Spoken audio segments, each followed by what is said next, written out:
엘리베이터 없는 6층 꼭대기에 세상에서 가장 따뜻한 사랑이 있었습니다.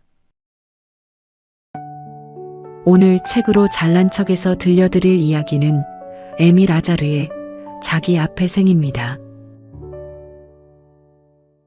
파리의 뒷골목, 가난한 이민자들과 갈 곳 없는 사람들이 모여 사는 벨빌 거리에 낡은 아파트가 하나 있었습니다.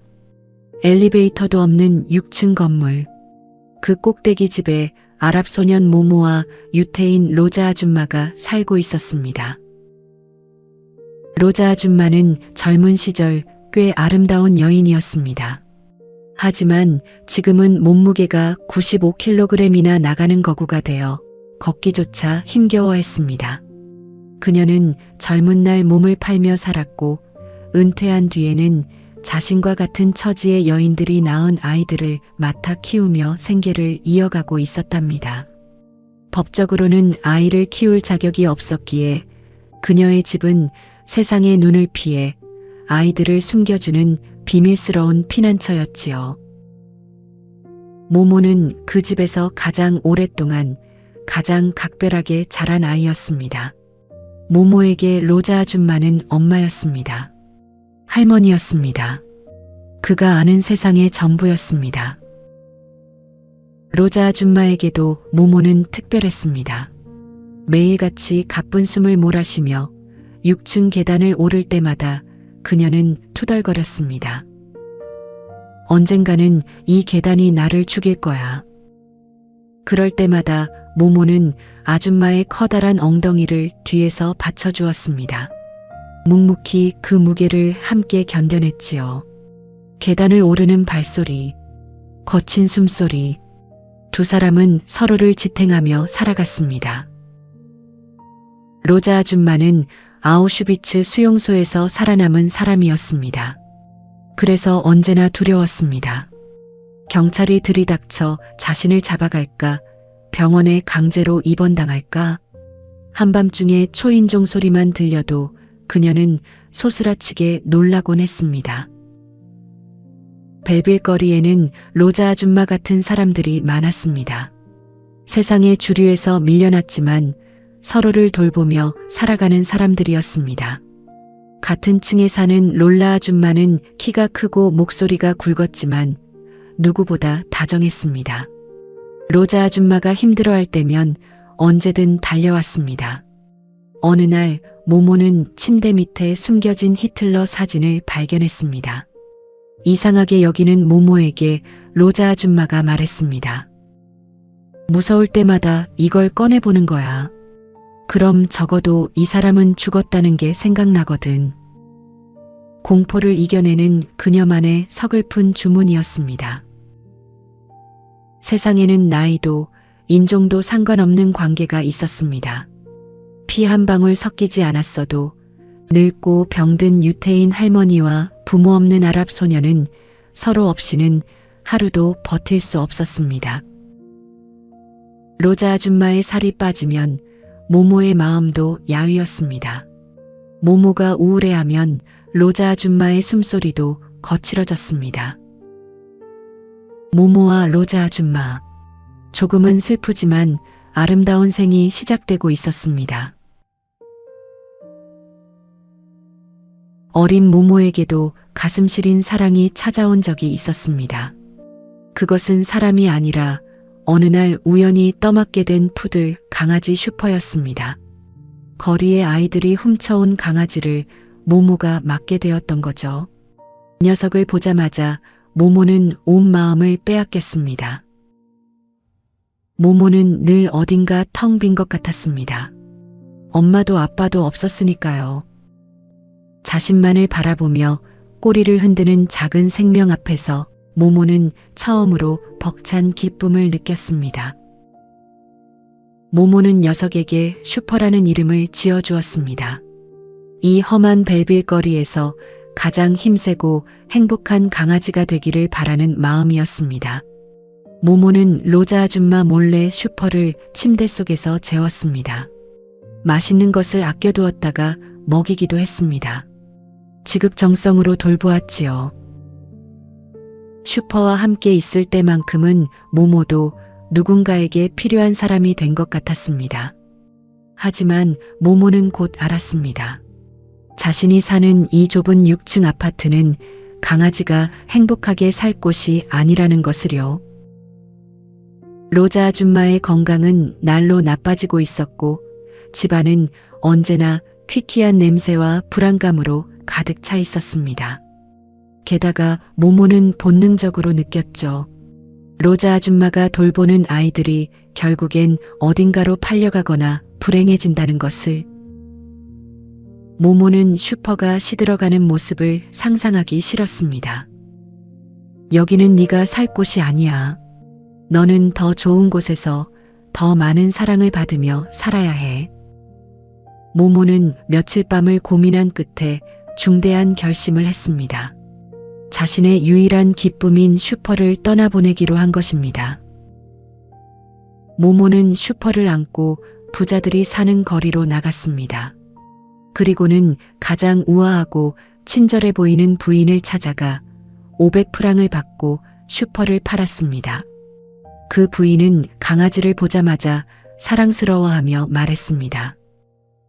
이 예쁜 아가, 내가 훌륭하게 키울게요. 부인의 차에 탄 슈퍼는 뒤도 돌아보지 않고 꼬리를 흔들었습니다. 모모는 그 모습에 안도하면서도 가슴이 찢어지는 듯 했습니다. 손에 쥐어진 500프랑, 그 큰 돈을 주머니에 넣을 수가 없었습니다. 망설임 없이 하수구 구멍으로 던져버렸습니다. 만약 그 돈을 갖는다면 자신은 사랑하는 존재를 팔아먹는 비겁한 포주와 다를 바 없다고 생각했습니다. 모모는 슈퍼를 진정으로 사랑했고 녀석의 행복을 위해 자신의 행복을 포기했어요. 빈손이 된 모모는 터덜터덜 집으로 돌아왔습니다. 사랑한다는 건 때로는 손을 놓아주는 것이기도 했습니다. 슈퍼를 떠나보낸 뒤 마음 한구석이 뻥 뚫린 것 같았던 모모는 동네의 양탄자 장수 하밀 할아버지를 찾아갔습니다. 하밀 할아버지는 항상 빅토르 위고의 책을 옆에 끼고 사는 지혜로운 노인이었습니다. 젊은 시절 사랑했던 여인을 평생 가슴에 품고 살아가는 로맨티스트이기도 했지요. 모모에게 하밀 할아버지는 아버지 대신이었습니다. 세상의 이치를 가르쳐주는 선생님이었습니다. 모모는 할아버지의 가게 한구석에 앉아 민트차를 마셨습니다. 향긋한 향기가 코끝을 스쳤어요. 모모는 오랫동안 마음속에 담아두었던 질문을 꺼냈습니다. 할아버지, 사람은 사랑 없이도 살 수 있나요? 모모는 부모에게 버림받았습니다. 언제 떠날지 모르는 병든 로자 아줌마 곁을 지키며 불안해했습니다. 그런 모모가 세상에 던지는 가장 간절한 물음이었습니다. 만약 사랑 없이도 살 수 있다면 로자 아줌마가 없어져도 자신은 괜찮을 테니까요. 하밀 할아버지는 모모의 깊은 눈동자를 한참 동안 바라보았습니다. 예전 같았으면 분명 이렇게 대답해 주었을 것입니다. 그렇지 않다, 모모야. 사람은 사랑 없이는 살 수 없단다. 그것이 그가 평생 믿어온 진리였으니까요. 하지만 나이가 들어 기억이 가물가물해지기 시작한 할아버지는 그날따라 힘없는 목소리로 고개를 숙이며 대답했습니다. 그렇단다, 모모야. 사랑 없이도 살 수 있지. 모모는 그 말을 듣고 그만 왈칵 눈물을 쏟고 말았습니다. 할아버지가 거짓말을 해서가 아니었습니다. 할아버지가 노망이 들어 평생 자신이 믿어온 가장 소중한 진리를 잊어버렸기 때문입니다. 그 사실이 너무나 슬펐습니다. 할아버지조차 늙고 병들어 자신이 누구인지조차 희미해져가는 모습을 보는 것은 모모에게 큰 충격이었습니다. 모모는 속으로 다짐했습니다. 할아버지가 예전에 맑은 정신일 때 해준 말이 맞아. 사람은 사랑할 사람 없이는 살 수 없어. 모모는 비록 하밀 할아버지가 이제는 기억을 잃어가고 있지만 그가 했던 말만큼은 자신이 꼭 기억하겠다고 마음먹었습니다. 그리고 병든 로자 아줌마를 끝까지 지켜야겠다고 결심했습니다. 사랑 없이는 살 수 없기에 모모는 사랑하는 로자 아줌마의 곁을 끝까지 지키기로 한 것입니다. 어느 날 평화롭던 로자 아줌마의 집에 불청객이 찾아왔습니다. 그는 카디르 유세프라는 이름의 남자였습니다. 10여 년 전 로자 아줌마에게 갓난아기였던 모모를 맡기고 떠난 모모의 친아버지였습니다. 그는 모모의 어머니를 살해한 죄로 정신병원에 수감되었다가 이제 막 풀려난 참이었습니다. 갑작스러운 아버지의 등장에 집안에는 팽팽한 긴장감이 감돌았습니다. 카디르는 자신이 회개했다며 말했습니다. 이제 나는 제대로 된 사람이 되었소.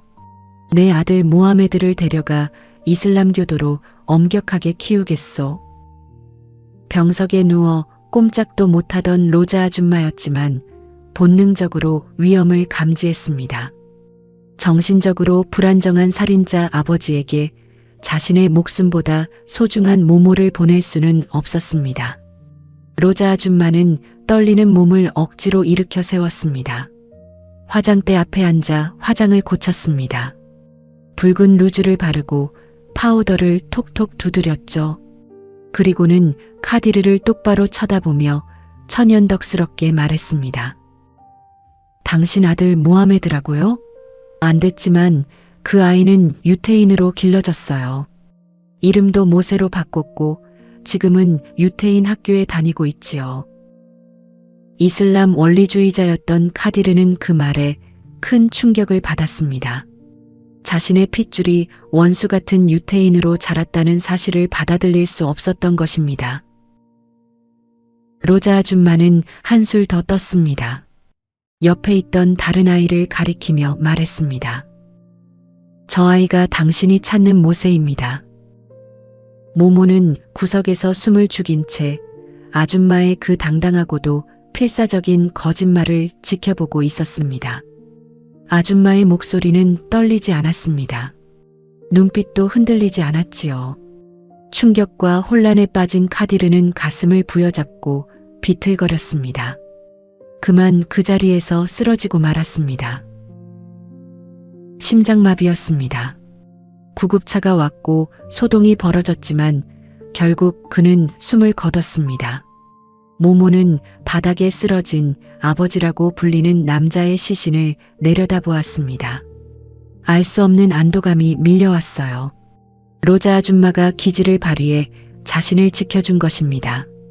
자신을 낳아준 것은 저 남자일지 몰라도 자신을 진정으로 살게 하고 지켜준 진짜 부모는 저 늙고 뚱뚱한 유태인 할머니였습니다.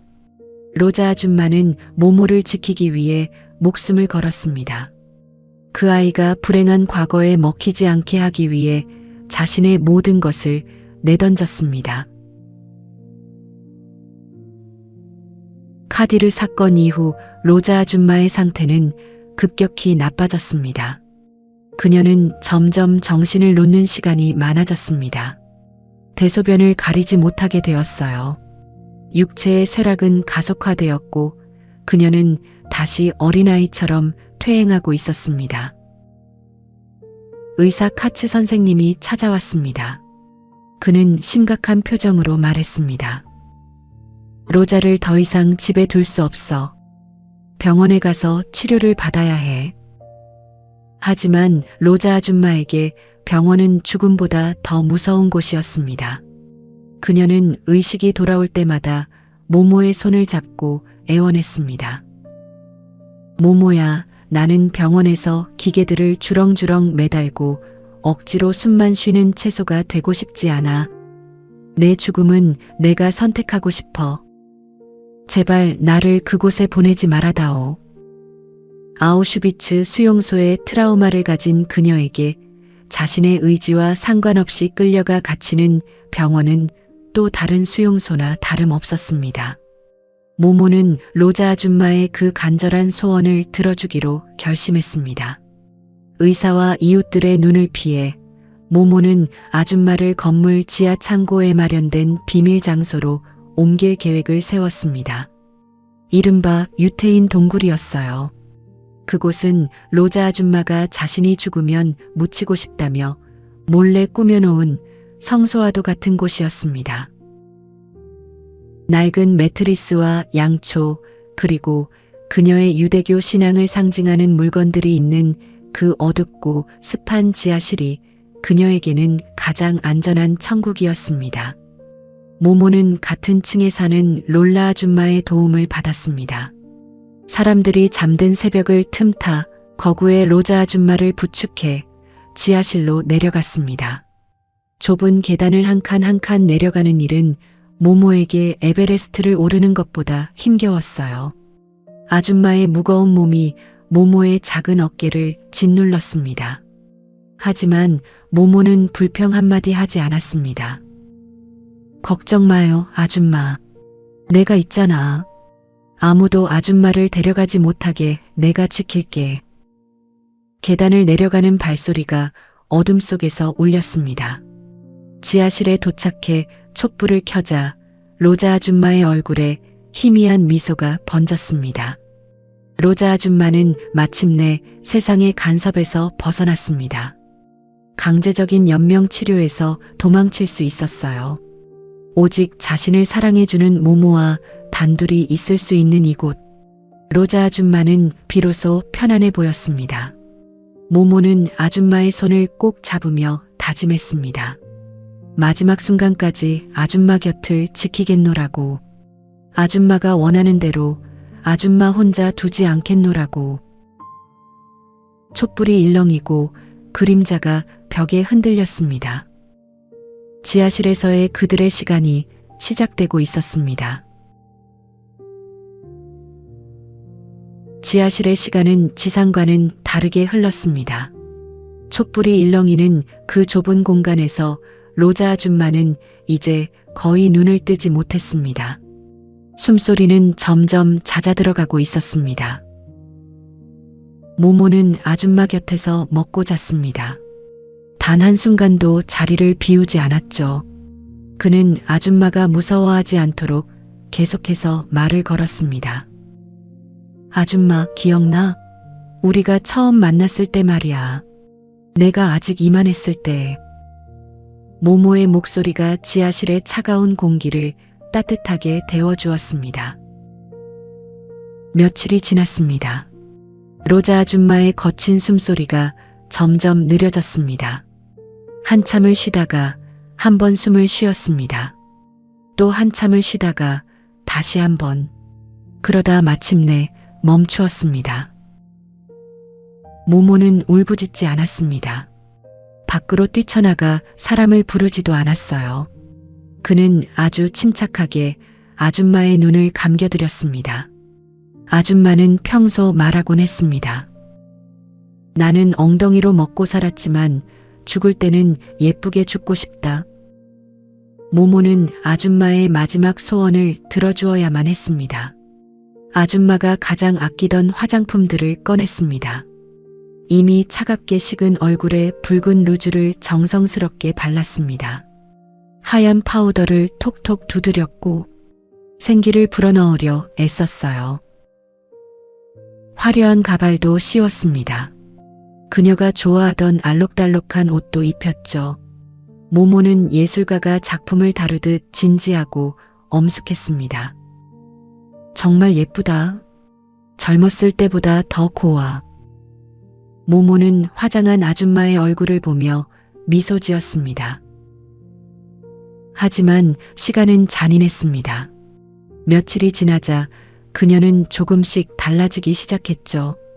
고약한 냄새가 지하실을 채우기 시작했습니다. 견디기 힘들 정도였습니다. 모모는 그 냄새가 아줌마를 모욕하는 것 같아 참을 수가 없었습니다. 그는 가지고 있던 모든 돈을 털어 가게로 달려갔습니다. 최고급 향수들을 가져왔어요.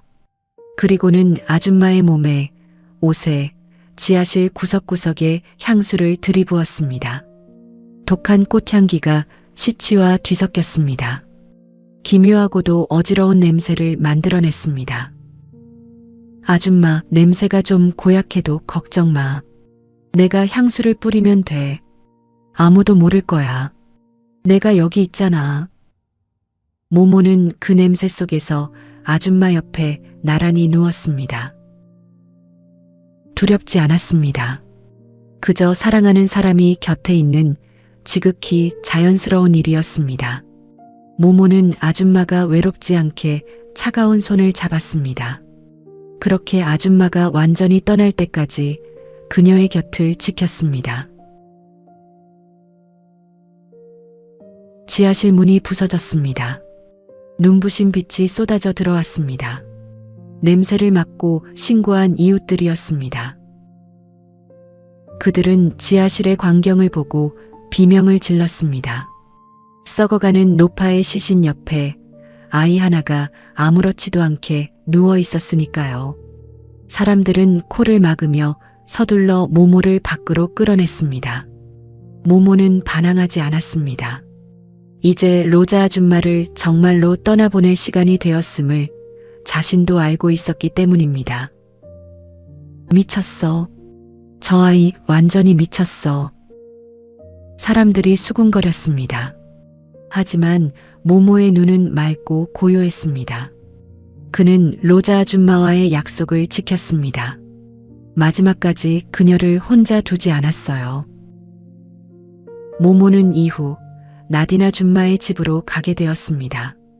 나딘 아줌마는 우연히 모모의 사정을 알게 된 이웃이었습니다. 그녀의 가족들은 모모를 따뜻하게 맞아주었습니다. 깨끗한 옷을 입혀주고 맛있는 음식을 차려주었습니다. 평온한 일상이 모모에게 주어졌습니다. 하지만 모모의 마음속에는 여전히 로자 아줌마가 크게 자리 잡고 있었습니다. 어느 날 모모는 창밖을 바라보았습니다. 하밀 할아버지가 했던 말이 떠올랐습니다. 로자 아줌마와 함께했던 그 치열하고 고통스러웠지만 따뜻했던 시간들. 그게 답이었습니다.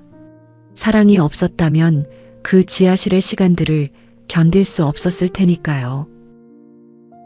모모는 조용히 중얼거렸습니다. 하밀 할아버지가 예전에 그랬어요. 사람은 사랑할 사람 없이는 살 수 없다고요. 로자 아줌마는 갔지만 나는 아직 여기 있어요. 그리고 내 앞에는 아직 많은 생이 남아있겠죠. 모모는 주머니 속을 만지작거렸습니다. 아무것도 없었지만 마치 로자 아줌마의 손을 잡고 있는 것 같은 온기가 느껴졌습니다. 사랑해야 해요. 사랑하지 않으면 아무것도 아니니까요. 소녀는 이제 더 이상 울지 않았습니다. 그는 자기 앞에 놓인 남은 생을 향해 용기 있게 첫 발을 내디뎠습니다. 그것은 로자 아줌마가 그에게 남겨준 마지막 선물, 바로 살아가야 할 이유였습니다. 이 작품은 1975년 프랑스 문학계를 발칵 뒤집어 놓으며 혜성처럼 등장했습니다. 이미 당대 최고의 작가였던 로맹 가리가 평단의 편견을 비웃기라도 하듯 에밀 아자르라는 가명으로 발표한 소설로 한 작가에게 2번 수여하지 않는다는 콩쿠르상을 유일하게 2번 수상하는 전무후무한 기록을 남겼습니다. 작가 사후에야 밝혀진 이 놀라운 사기극은 문학적 완성도를 넘어 편견에 갇힌 세상에 던지는 통쾌한 한방이었습니다. 작가는 밑바닥 인생을 사는 10살 소년 모모와 늙고 병든 로자 아줌마의 이야기를 통해 가장 비천한 곳에서 피어나는 가장 숭고한 사랑을 그려냈습니다. 세상은 그들을 더럽고 추하다고 손가락질했지만 그들은 서로의 체온과 냄새를 나누며 그 누구보다 깊이 연결되어 있었습니다. 소설은 우리에게 묻습니다. 늙음과 죽음 그리고 악취나는 현실 앞에서도 인간의 존엄을 지키게 하는 힘은 무엇인가를 말이죠. 우리는 종종 삶이 완벽하게 정돈된 후에야 혹은 내가 더 나은 사람이 된 후에야 사랑할 수 있다고 착각하곤 합니다. 하지만 모모는 말합니다. 생은 기다려주지 않으며 우리는 암흑 같은 현실 속에서도 기어이 사랑을 찾아내야 한다고 말입니다. 지금 당신의 앞에도 생이 놓여 있습니다. 두렵고 무겁더라도 누군가의 손을 잡고 그 생을 정면으로 마주할 때 비로소 우리는 살아있음을 느낄 수 있을 것입니다. 오늘의 책장에서 꺼내본 문장입니다. 사람은 사랑할 사람 없이는 살 수 없다. 이 한 문장이면 책으로 잘난 척 성공입니다. 다음 잘난 척이 기대되신다면 구독과 좋아요로 응원해 주세요. 감사합니다.